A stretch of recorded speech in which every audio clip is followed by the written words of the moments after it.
इच्छाएं की और पूरी नहीं, तो ये भी नहीं है कि एक भी इच्छा पूरी ना हुई हो। थोड़ी बहुत हो गई ना, इसका मतलब थोड़ी बहुत पुण्य था, जितना पुण्य था उतनी हो गई, और जितना पुण्य नहीं था सो भी अधूरी की अधूरी वो नहीं हो पाई।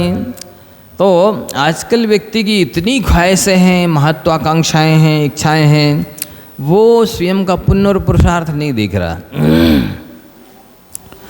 कंपटीशन करना चाह रहा है, तुलना करना चाह रहा है, बराबरी करना चाह रहा है दूसरों से, जिस किसी से भी। मैं भी ऐसा करके देखूंगा, मैं भी ऐसा करके दिखाऊंगा। करके कैसे दिखाओगे? आपका पुण्य कहाँ है, उतना पुरुषार्थ कहाँ है? यही होगा कि आपकी आयु पूरी हो जाएगी, असमय में या तो मर जाएंगे और अधूरी की अधूरी रह जाएंगी। लेकिन आपने जो महत्वाकांक्षाएं की हैं, जैसे व्यक्ति ने करोड़पति या अरबपति बनने की भावना, भाई इच्छा की, अब वो बन तो नहीं पाएगा, लेकिन बनने की इच्छा कर ली तो तत्संबंधी पाप तो बंद हो ही गया। जिस क्षण इच्छा की कि मुझे अरबपति बनना है, उसी क्षण कर्मबंध हो गया। अब आप बन पाए या चाहे नहीं बन पाए, कर्मबंध तो हो ही जाएगा और वो फल भी उसका भोगना ही पड़ेगा। तो व्यक्ति ये विवेक नहीं रख पा रहा है कि हम इच्छा तो कर रहे हैं, भावना तो है हमारी ऐसा बनने की, ऐसा करने की, ये चीज़ लाने की, लेकिन मेरा इतना पुण्य पुरुषार्थ है कि नहीं है? उस तरह के साधन, सामग्री, सहयोगी हैं कि नहीं मेरे? विचार नहीं करता है और इच्छाएं करता रहता है, और इच्छाएं करके उनका फल भोगने के लिए दुर्गति में चला जाता है। ना इधर वो इच्छा की पूर्ति हुई, ना उसका फल सुख भोग पाया, और अब आगे और दुख और कई गुना भोगना है। तो यदि निराश नहीं होना है तो आस मत रखो। निराश नहीं होना है तो आस मत रखो। आस होगी आपके पास तो निराश तो आपको होना ही पड़ेगा, क्योंकि आशाग्रतः प्रतिप्राणी यस्मिन् विश्वमणोपमं कश्य किम कियद आयाति वृथा वो विशेषिता। आचार्य गुणभद्र महाराज जी कह रहे हैं कि प्रत्येक प्राणी के अंदर आशा रूपी गड्ढा इतना बड़ा बड़ा खुदा है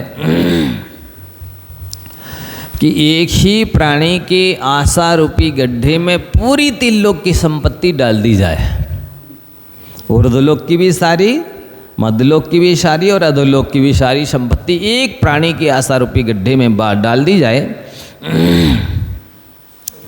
तो बोलते हैं ये ऐसा जादुई गड्ढा है, अतिशयकारी, ऐसा करिश्मा दिखाता है कि जितना इसमें डाल लो उतना और गहरा होता है। दुनिया के सारे गड्ढे में तो आप जितना मटेरियल डालोगे, जितना कुछ भी कूड़ा कचड़ा, पत्थर, मिट्टी या कोई पानी भर दोगे, उतना वो गड्ढा भर जाएगा। लेकिन ये आशा रूपी गड्ढा बहुत विचित्र है कि जितना भरो उतना और ज़्यादा खाली होता है। तृष्णा की खाई खूब भरी पर रिक्त रही वह रिक्त रही।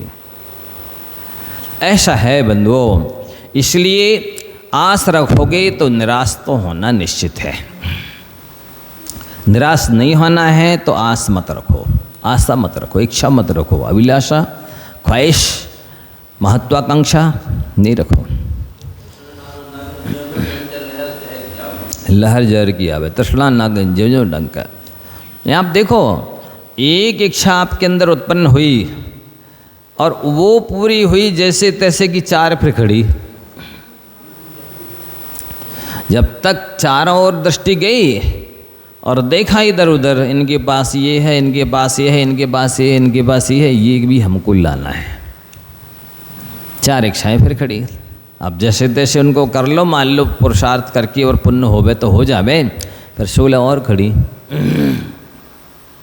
ये तृष्णा नागिन ज्यों ज्यों डंके लहर झर के आवे। वस्तुतः देखा जाए इच्छाओं का ही संसार है। देखो, और इसकी विशेषता ध्यान देना, यदि इच्छा की पूर्ति हो जाए तो मान बढ़ता है, पूर्ति नहीं होवे तो क्रोध बढ़ता है, और हो जाने पर संतुष्टि होती नहीं,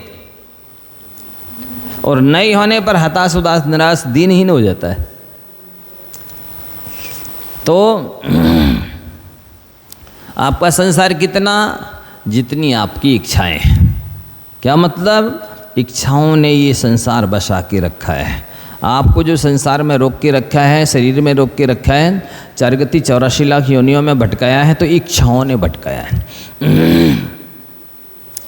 मोक्ष चाहिए है तो मोह का अभाव करना होगा। मोह का अभाव करना है तो परिग्रह का त्याग करना होगा। परिग्रह का त्याग करना है तो इच्छाओं का अभाव करना होगा। इच्छा निरोधास तपः। ये सीरियल है, ये चैन है, ये ऐसा चैनल चलता है कि इच्छाएं यदि आपने रोक ली, मतलब आप तपस्वी बन गए। देखो उदा कहा है मूर्छा परिग्रह। मूर्छा बोलो चाहे इच्छा बोलो, चाहे आशा बोलो, चाहे विलासा बोलो, चाहे महत्वाकांक्षा बोलो, एक अर्थवाची है। इच्छा परिग्रह कह देते उमा स्वामी तो और सरल हो जाता। इधर कह देते इच्छा परिग्रह, उधर बोल देते इच्छा निरोधास तपः। बिल्कुल बात सरल समझ में आ जाती है। ये इच्छाओं को परिग्रह बोलते हैं, इच्छाओं के निरोध को तप बोलते हैं। इच्छा को हमारे पास तो कुछ है ही नहीं महाराज जी, हम कुछ नहीं रखते हैं। बाह्य आडम्बर नहीं है, इच्छाएं कितनी है, हैं? बाह्य में आडम्बर नहीं है। ऐसे तो और भी कोई फकीर वगैरह जंगलों में झोपड़ी बना के रहने लगते हैं, तो क्या वो निष्परिग्रही हो जाएंगे? और साधु संत धर्मशालाओं में रहते हैं, संतशालाओं में रहते हैं, मंदिरों में, तो परिग्रही हो जाएंगे। और भगवान तो और भी अरबों खरबों की अमूल्य समोषण में रहते, वे और बड़ी परिग्रही हो जाएंगे। बोलो, तो परिग्रह का संबंध होने और नहीं होने से नहीं है। परिग्रह का संबंध इच्छाओं से है। किसके प्रति आपकी कितनी इच्छा है, मूर्छा है, आसक्ति है, लगाव है, ममत्व है, अपनापन है, उतने ही आपके पास परिग्रह है। तो ठीक है महाराज जी, अच्छी बता दी आपने। हम कह देंगे हमें ममत्व है ही नहीं, हमारे यार है घर में, हमें ममत्व नहीं है। बोलो तो हम देखते अभी, बोलो अभी भेजते किसी को, जाओ इनके यहाँ करे आओ, ये कुछ गड़बड़ सड़बड़, फिर देखते हैं इनके यहाँ अंदर में इंजू होता कि नहीं होता है, अभी पता चल जाएगा। ऐसे भरत चक्रवर्ती बन रहे, भरत जी भरत घर में बैरागी है। एक बार कुछ वस्त्रधारी साधु पंडित जगन्मोहन लाल जी शास्त्री जी के पास आए, उनका संस्मरण सुनाया हुआ है। चर्चा के दौरान वो बोले कि पंडित जी हमें वस्त्रों से राग नहीं है, ये तो हमारे उपकरण हैं। जैसे दिगंबर साधु पीछी कमंडल रखते ही हैं शास्त्र उपकरण के रूप में, तो हम कपड़े पहनते हैं, ये हमें राग नहीं है। पंडित जी ने कहा अच्छा, इसका मतलब है वस्त्रों को आपसे राग हो गया। एक तो कुछ होगा, या तो आपको वस्त्रों से राग होगा या फिर वस्त्रों को आपसे राग होगा। तो आप बोल रहे हैं कि हमें वस्त्रों से राग नहीं है, इसका मतलब है वस्त्रों को आपसे राग हो गया, इसलिए वे आपके शरीर पे आ गए। बोलती बंद हो गई, मुँह नीचा हो गया। तो इस तरह से लोग छल ग्रहण करते हैं, जिससे आत्मा में छाले पड़ते हैं। वह ध्यान नहीं रखते हैं कि हमको स्वयं की दृष्टि में ईमानदार बनना है, तब हम धर्मात्मा संज्ञा प्राप्त करेंगे। देखो, धर्मात्मा का सर्टिफिकेट लेकर घूमेंगे आप तो धर्मात्मा हो नहीं जाएंगे।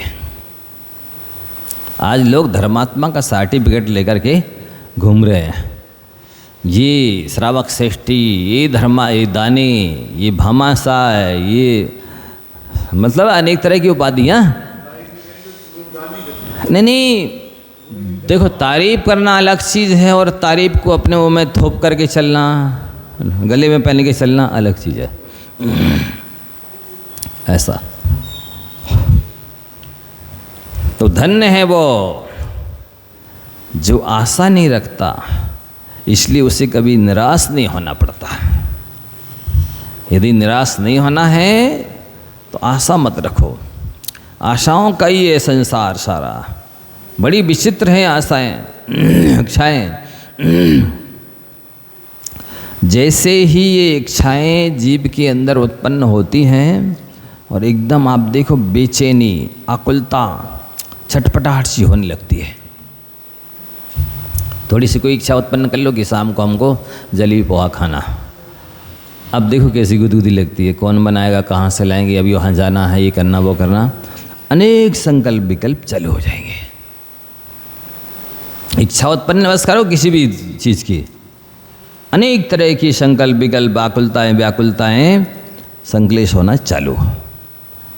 तो आप धन्य हो जाएंगे यदि कोई इच्छाओं का त्याग कर देंगे, कोई इच्छा नहीं रखेंगे। देखो दूसरी बात ये है, आयु पूरी हो गई और इच्छाएं पूरी ना हो पाई तो समझ लेना हमने संसार बढ़ा लिया।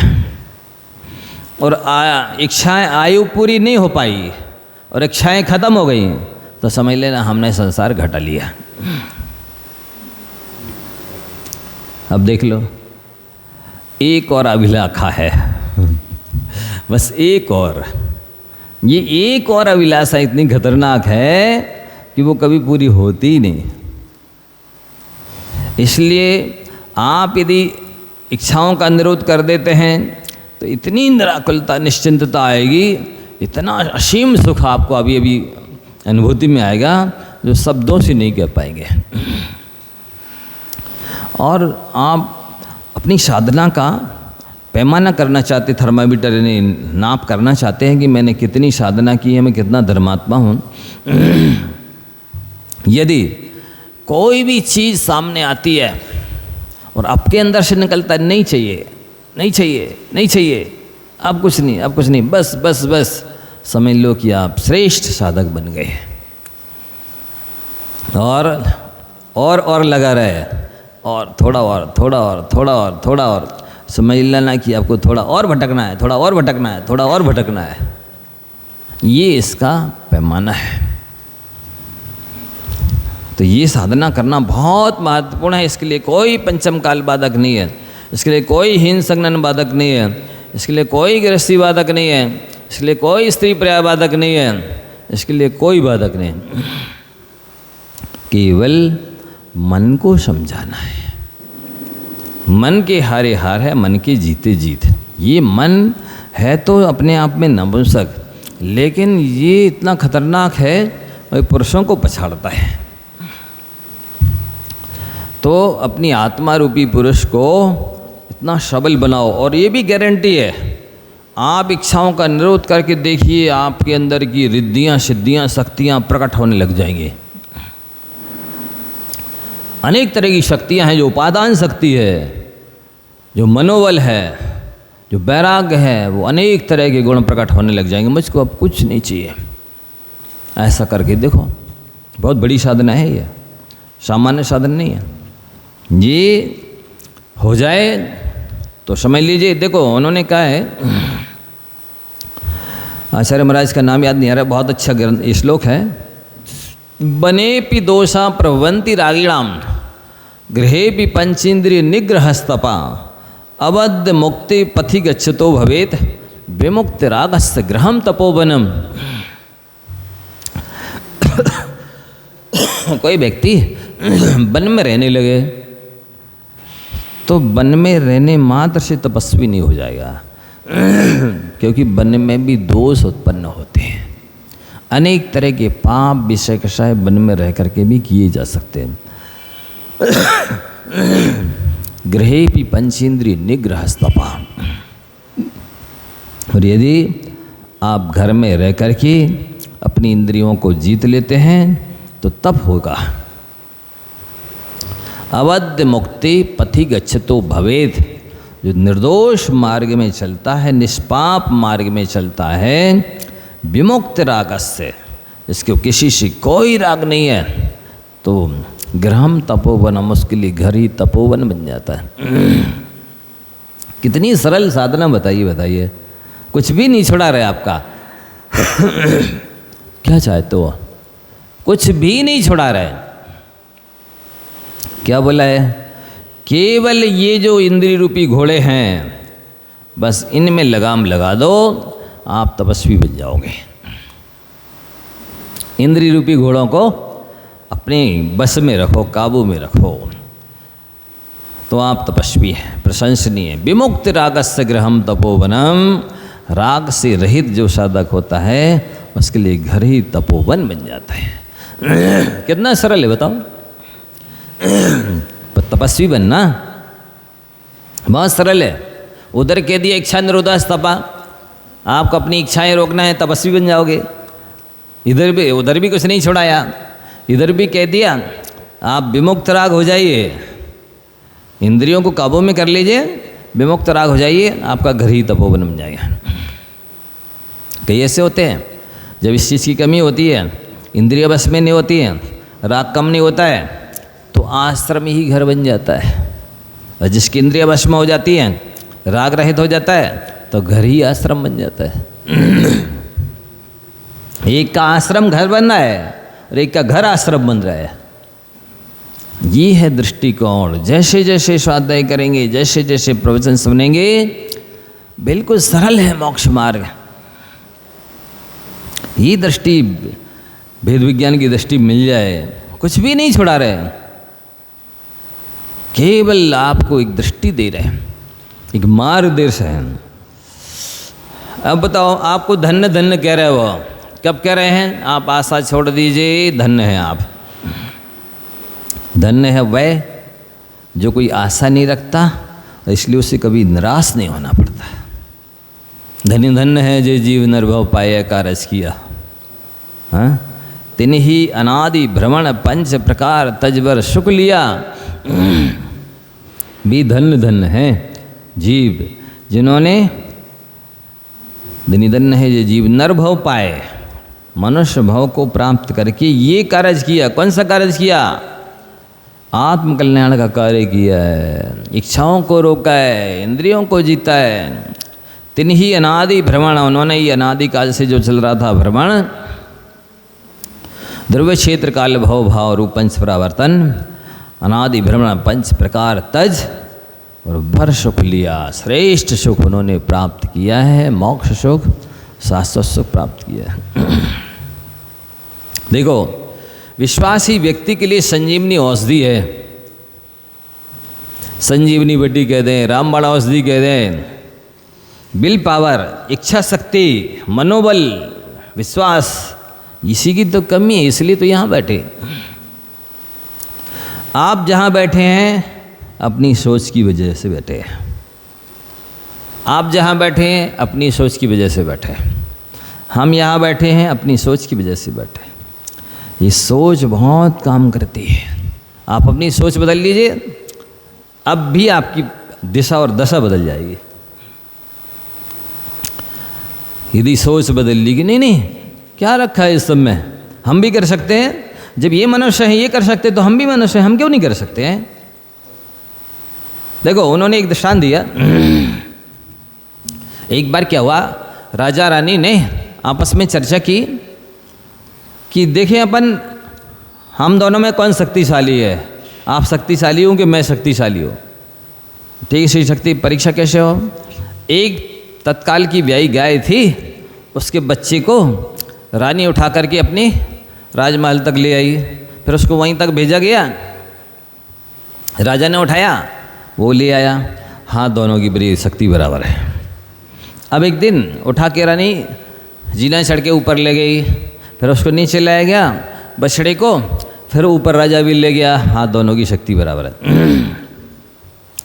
रानी प्रतिदिन उस बछड़े को ऊपर ले जाती और नीचे रख के रख देती।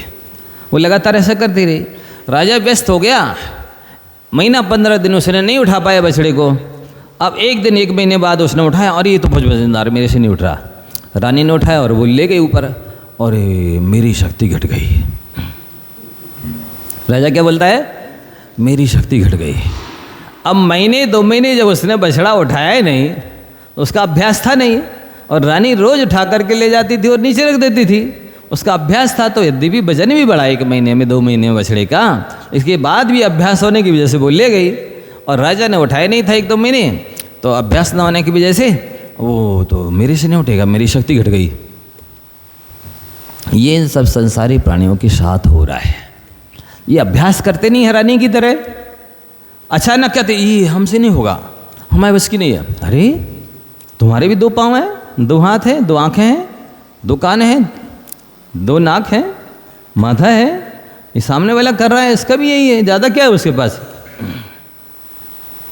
ज़्यादा यदि कोई चीज़ है तो उसके पास साधना है, अभ्यास है, मनोबल है। वो मनोबल आपको बढ़ाना है और साधना अभ्यास करना है। Practice makes a man perfect.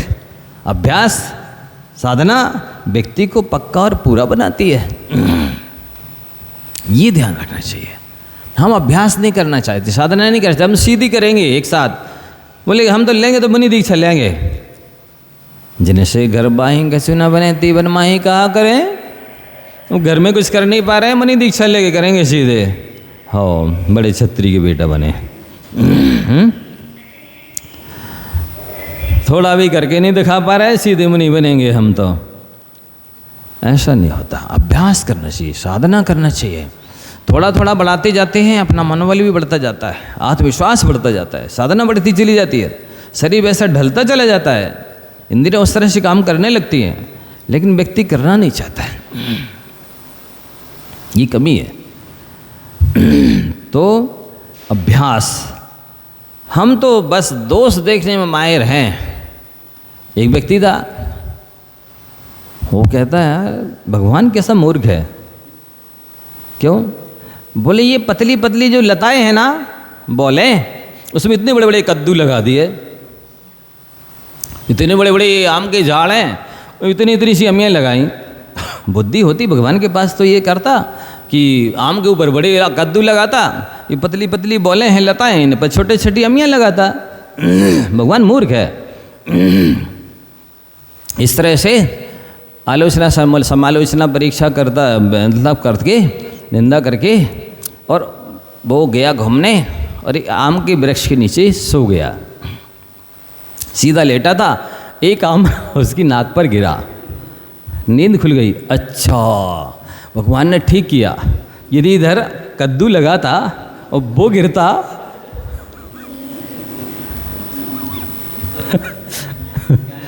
तो क्या होता बोलिए?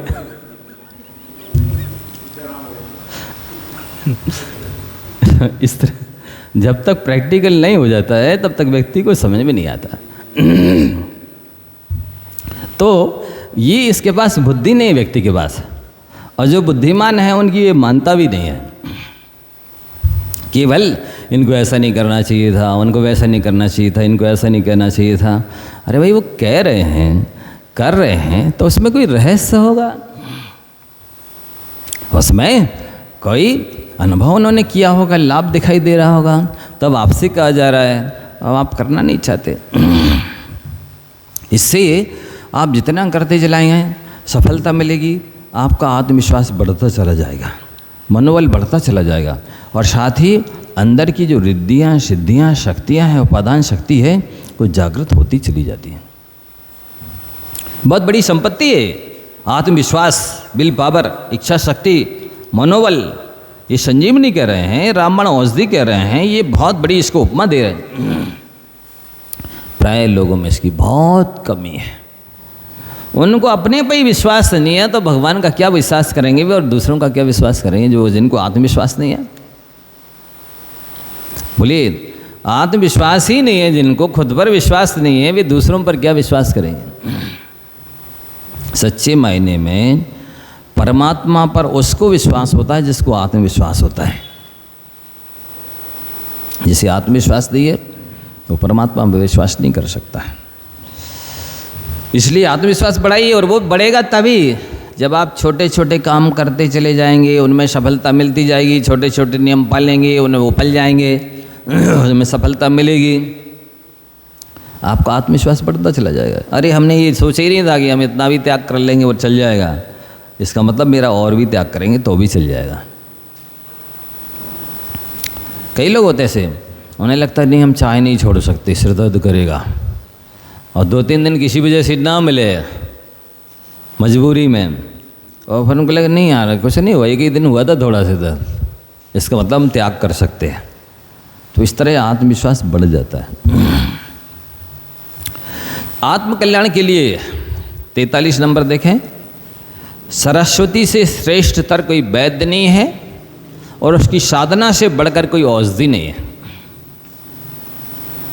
जिनवाणी सरस्वती, ये आचार्य प्रणीत ग्रंथ, ये आत्मकल्याण के लिए श्रेष्ठतर वैद्य हैं। ये आपके रोग को दूर करेंगे, जन्म जरा मरण को, और इनकी साधना अध्ययन करना, चिंतन मनन करना, पाठ करना, ये औषधि का काम करेंगे। शास्त्र देव लोगों को रेंदु रेंदु एक ही बहुत है, फिर ले लें, ऐसे करते हैं। उनकी शक्ल सूरत देखते ही बनती है कि ये बेचारे, इनके दिमाग में भूसा ही भरा है या गोबर ही भरा है। तभी तो जिनवाणी को देख कर ऐसा कर रहे हैं जैसे काला नांग पकड़ा रहे हो। इनकी होना अच्छी नहीं है इसलिए ऐसा कर रहे हैं। टीवी ने सत्यानाश कर दिया। टीवी ने कर दिया कि बीबी ने कर दिया पता नहीं है। वही कह रहे हैं, किसी का बीवी ने सत्यानाश कर दिया, किसी का टीवी ने सत्यानाश कर दिया, ऐसा है। तो अब आप देखिए, जो चीज़ हम दे रहे हैं उसका परिणाम क्या लिखा है। आत्मकल्याण के लिए सरस्वती से श्रेष्ठतर कोई वैद्य नहीं है और उसकी साधना से बढ़कर कोई औषधि नहीं है। दिन भर पढ़िए, अवेक्षण ज्ञानोपयोगी पढ़िए, ऐसा मत बोलिए अरे ये तो पुस्तकी कीड़े हैं, दिन भर पुस्तकें लिए रहते। नहीं, अवेक्षण ज्ञानोपयोग तीर्थंकर प्रकृति के बंध का कारण है। इतना सरल है तीर्थंकर प्रकृति का बंध करना, शास्त्रों का पढ़ना, चिंतन मनन नहीं करना है। हम छाया में बैठ के इतना भी नहीं कर पा रहे, शांति से बैठकर इतना भी नहीं कर पा रहे, तो क्या करोगे बोलो। और दूसरी भावना है अवेक्षण संवेग। जो स्वाध्याय करेगा उसी का अवेक्षण संवेग रहेगा, वही कर्मबंध से डरेगा, वही नरक में जाने से डरेगा, वही संसार बढ़ने से डरेगा। इसको पता ही नहीं है एक समय में 70 कोड़ा कोड़ी सागर का बंद किया जा सकता है, मिथ्यात्व का। एक समय में 40 कोड़ा कोड़ी सागर का बंद किया जा सकता है, चरित्र मोहिनी का। एक समय में एक पुदगलाणु हो चाहे जीवाणु हो, सप्तम नरक के नीचे हो गए तो एक समय में 14 राजुगमन कर सकता है। इतनी वैल्यू है एक समय की। क्या समझते हो? एक समय कम गई यदि आयु तो कर्म भूमिया कहलाओगे, एक समय बढ़ गई 1 कोटि वर्ष पूर्व में तो असंख्यात वर्षा इसको भोगभूमिया कहलाओगे। एक समय की इतनी वैल्यू है। प्राण निकलने के बाद एक समय बाद ही डॉक्टर आवे राजवैद्य, बोलो क्या कर लेगा। मतलब एक समय की वैल्यू है, नहीं समझता है। काल द्रव्य की सबसे छोटी इकाई है समय। सबसे छोटी इकाई, उससे छोटा और कोई काल नहीं होता है। उतने समय में इतना काम हो सकता है। एक समय में संसार घट भी सकता है और बढ़ भी सकता है। कोई मुनि महाराज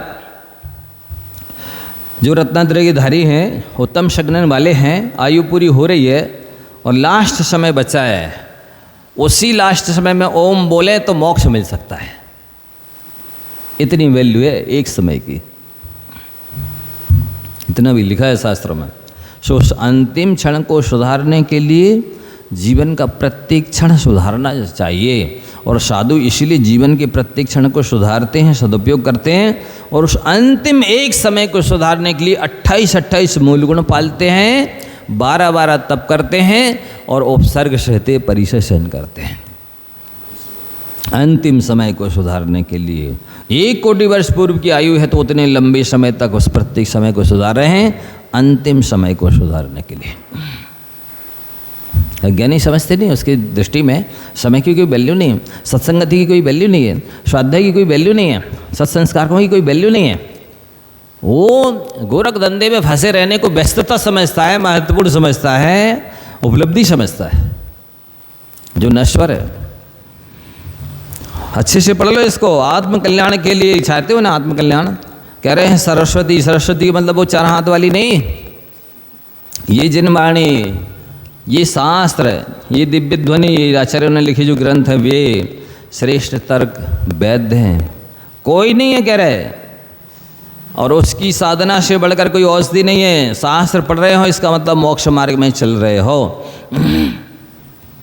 असंख्यात गुणी पाप कर्म की निर्जरा कर रहे हो, पुण्य का साथी साहब पुण्य का बंद कर रहे, पुण्यानुबंधी पुण्य का बंद कर रहे, जो मोक्ष मार्ग में उपयोगी होगा। ये बहुत बड़ी साधना है, तपस्या है, ये वैराग्य है। ये समय का इससे अच्छा सदुपयोग कोई नहीं हो सकता, और श्रेष्ठतम और ज़्यादातर पुण्यबंध दूसरे काम से हो ही नहीं सकता। समस्त भय और चिंताएं, देखो आगे क्या लिख रहा है, इच्छाओं का परिणाम है। आपके अंदर जितनी इच्छाएं होंगी उतनी ज़्यादा भय होंगे कि हमको इस इच्छा की पूर्ति करना है, इसमें कोई विघ्न ना आ जाए, बाधा ना आ जाए, अंतराय ना आ जाए, पता नहीं ये मेरी इच्छा पूरी हो पाएगी कि नहीं हो पाएगी, चिंता लग गई। भय भी रहेगा और चिंता भी रहेगा। जितनी तरह के भय हैं, जितनी तरह की चिंताएं हैं, वे सारे इच्छाओं के परिणाम हैं। इच्छाओं के छोड़ते ही सारे भय भाग जाएंगे, सारी चिंताएं भाग जाएंगे। कनक, कामनी और कीर्ति की कामना ही साधक को साधना से गिराती है।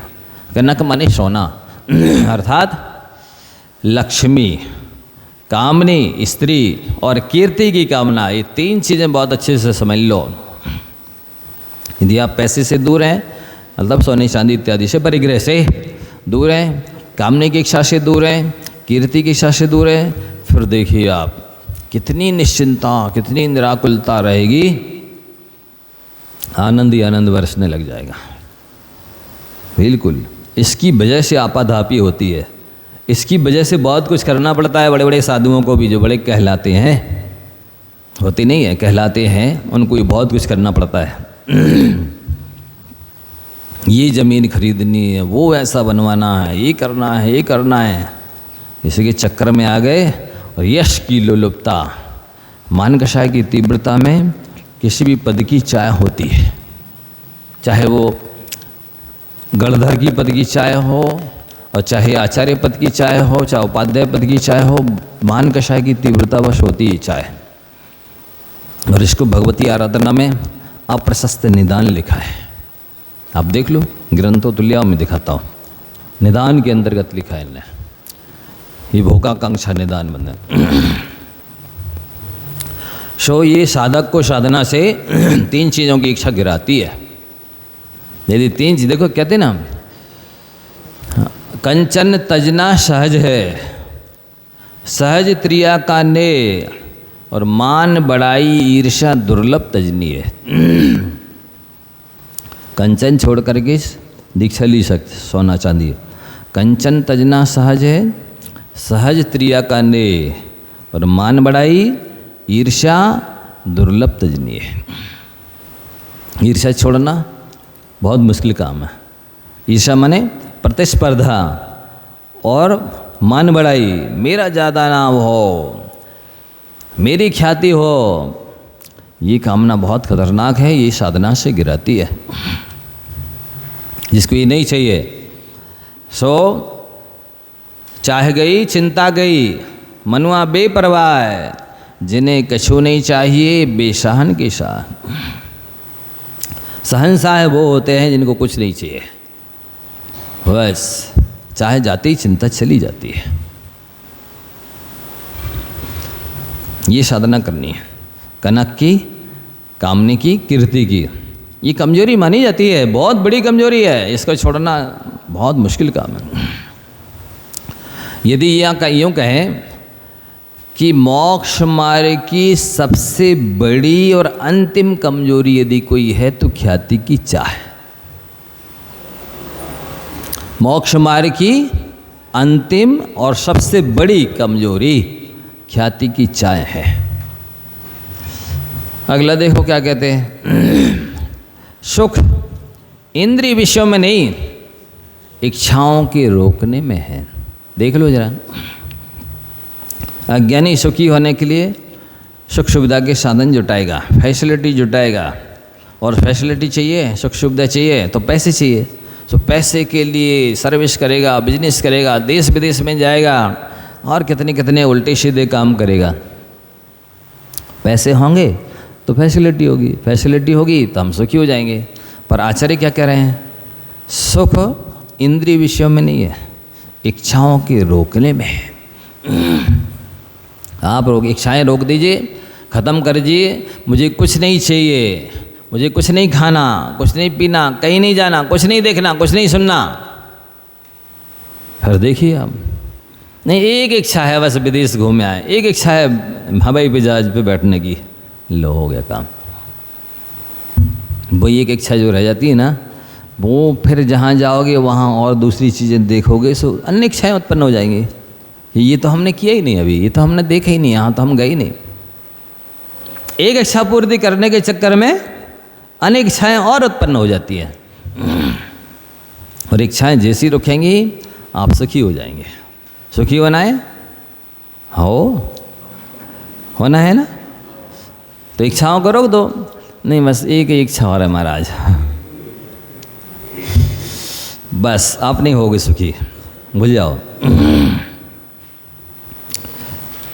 बताए ना कि आप उस इच्छा की पूर्ति करने चलोगे तो कई चीज़ें देखने में, सुनने में, अनुभव में आ जाएंगी, और आपको लगेगा अरे ये तो हमने देखा ही नहीं है, ये तो हमने खाया ही नहीं है, ये तो हमने सूंघा ही नहीं है, इधर तो हम गए ही नहीं है, ये काम तो मैंने किया ही नहीं। और वो इच्छाएं उत्पन्न हो जाएंगी।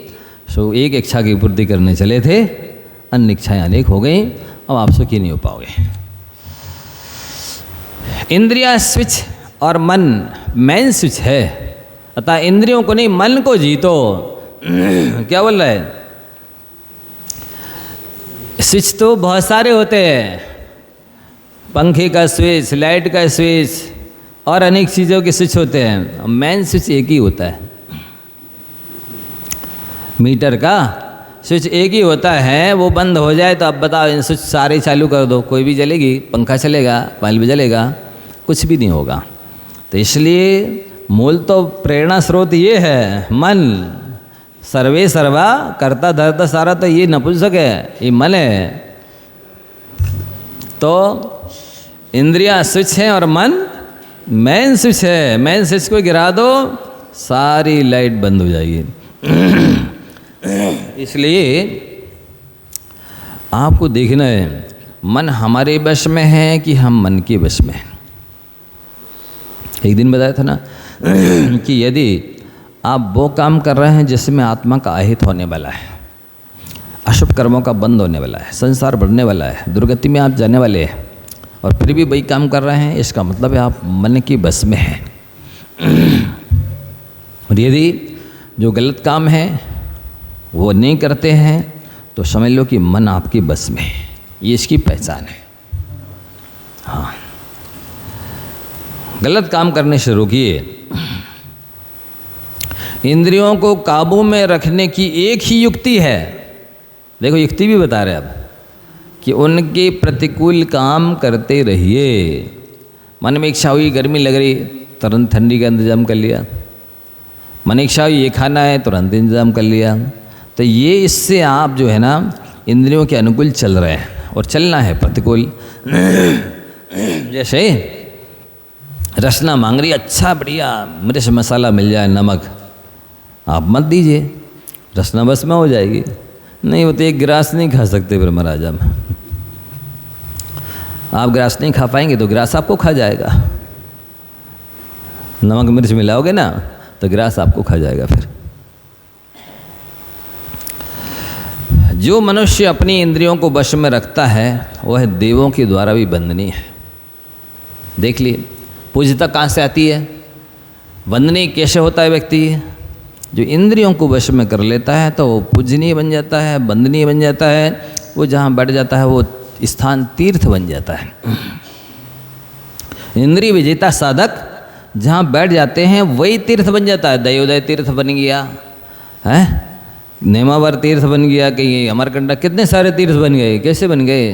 वहाँ पर आचार्य परमेश्वर ने साधना की है, इंद्रियों को जीता है, तपस्या की, इसलिए तीर्थ बन गया।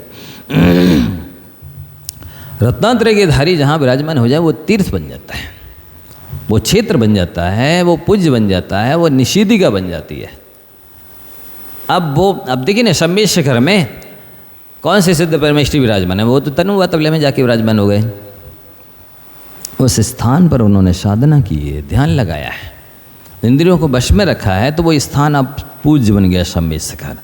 कोई भी स्थान हो, चाहे सिद्ध शेष हो, सचित्र हो, या कोई भी हो, नया स्थान भी हो, साधुओं ने साधना की है, रहे हैं वो वहाँ, तो वो क्षेत्र तीर्थ है, निषिद्धिका है, पूज्य है। इन्हीं इंद्रियों के जीतने से ही संत बनता है व्यक्ति, महंत बनता है, पूज्य बनता है, श्रेष्ठ बनता है, वंदनीय हो जाता है। कितनी बड़ी बात कही। और यही तो बस में नहीं, इस पर इच्छा हो गई। स्पर्श के 8 विषय हैं, हल्का, भारी, रूखा, चिकना, ठंडा, गरम, कड़ा, नरम। जब जो इच्छा होती है ले लेते हैं, स्पर्श नहीं बस में नहीं है। रचना के लिए जो जब खाने की इच्छा होगी बनवा लेते, बना लेते, खा लेते हैं, रचना बस में नहीं। सुगंध दुर्गंध के बारे में देखिए, कहीं से थोड़ी सी गंध आने दो, पर देखो कैसा सिकुड़ता है मुंह नाक, मतलब घ्राण बस में नहीं है। चक्षु के लिए कुछ दिख जाए फेवरेट, फिर देख लो कैसे नेत्र इंद्री टिक जाती है भाई।